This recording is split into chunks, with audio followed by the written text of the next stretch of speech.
نبی صلی اللہ علیہ وسلم نے فرمایا نکاح سے بہتر کوئی چیز دو محبت کرنے والوں کے لیے نہیں پائی گئی. حضرت صفیہ کے بارے میں آتا ہے کہ انہیں آپ سے بہت محبت تھی. آپ بیمار ہوئے تو انتہائی حسرت کے ساتھ بولی کاش آپ کی بجائے میں بیمار ہو جاتی. لوگوں نے سنا تو حیران ہوئی یہ کیا کہہ رہی ہیں. آپ نے فرمایا یہ دکھاوا نہیں کر رہی, جھوٹ نہیں کہہ رہی, یہ سچ کہہ رہی ہیں. اس سے کیا پتہ چلتا ہے کہ زبان سے بول کر بھی محبت کا اظہار ضروری ہے, کیونکہ دل کا کس کو معلوم. پھر اسی طرح شوہر کا احسان ماننا چاہیے, اس لیے کہ جو بھی کوئی بھلائی کرے اس کا احسان ماننا ضروری ہے, لیکن شوہر کی بھلائی تو ہر انسان کی بھلائی سے بڑھ کر ہوتی ہے, اس لیے اس کو وقتاً فوقتاً احساس دلانا چاہیے. اب دیکھیں کہ جب کوئی اور انسان ہمیں کوئی چھوٹی سی چیز بھی دے تو ہم کتنے شکر گزار ہوتے ہیں. شوہر قیمتی سے قیمتی تحفہ بھی لائے تو ہم کہتے ہیں یہ کیا لائے. بعض اوقات دیکھا گیا کہ عورتیں ہر وہ چیز جو شوہر گھر میں لے کر اس میں ضرور نقص نکالتی.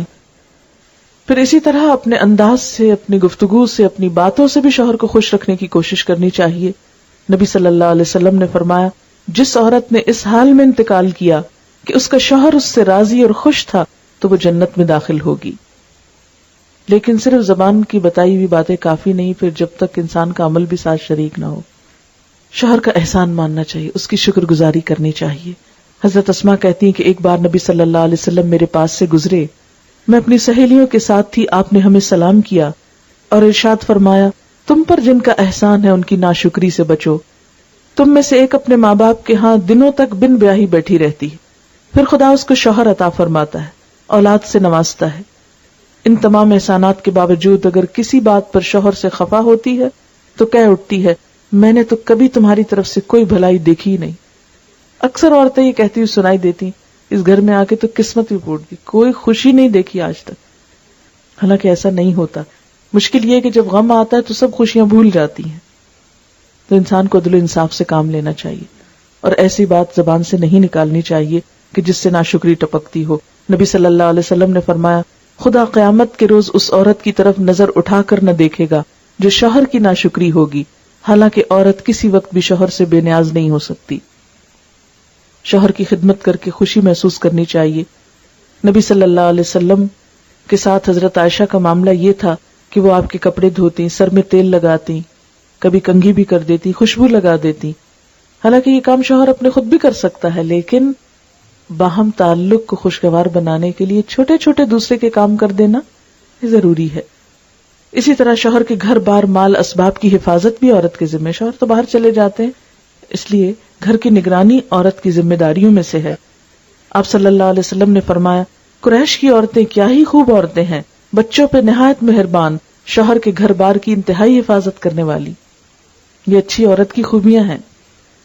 نبی صلی اللہ علیہ وسلم نے فرمایا مومن کے لیے خوف خدا کے بعد سب سے زیادہ مفید اور باعث خیر نعمت نیک بیوی ہے.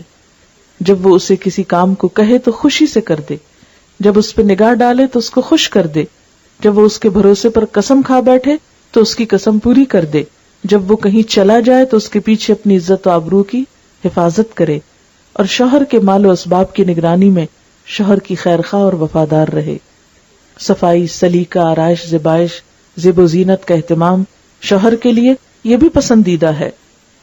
ایک بار حضرت عثمان کی اہلیہ کی حضرت عائشہ سے ملاقات ہوئی تو آپ نے دیکھا کہ بہت سادہ کپڑوں میں ہیں, کوئی بناؤ سنگھار بھی نہیں. تو پوچھا کہ کیا تمہارے شوہر کہیں باہر گئے ہوئے ہیں؟ تو انہوں نے کہا کہ نہیں. تو ان کو بہت تعجب ہوا کہ ایک عورت کے لیے یہ ضروری ہے کہ وہ اپنے شوہر کا دل جیتے. ایک بار ایک صحابیہ حضور صلی اللہ علیہ وسلم کی خدمت میں حاضر ہوئی, اپنے ہاتھوں میں سونے کے کنگن پہنے ہوئے تھے. آپ نے ان کو پہننے سے منع کیا تو کہنے لگی یا رسول اللہ صلی اللہ علیہ وسلم اگر عورت شوہر کے لیے بناؤ سنگار نہ کرے گی تو اس کی نظروں سے گر جائے گی. لہذا یہ پسندیدہ ہے کہ عورت اپنے شوہر کے لیے سب زیب و زینت کرے. مگر ہمارے ہاں بالکل ویلیوز بدل گئی. جب ہم بازار جاتے ہیں تو زیب و زینت بطور خاص کر کے جاتے ہیں, لیکن جب شوہر کے گھر آنے کا وقت ہوتا ہے تو جیسے تیسے میلے کچیلے ہوں. کیا ہوا, یہ تو روز کی بات ہے نا. نہیں, سب سے زیادہ عورت کے حسن کا حقدار اس کا شوہر ہے. تو اللہ تعالیٰ سے دعا ہے کہ وہ ہمیں ان باتوں کی توفیق دے, ان کاموں کی توفیق دے جن سے وہ راضی ہو جائے.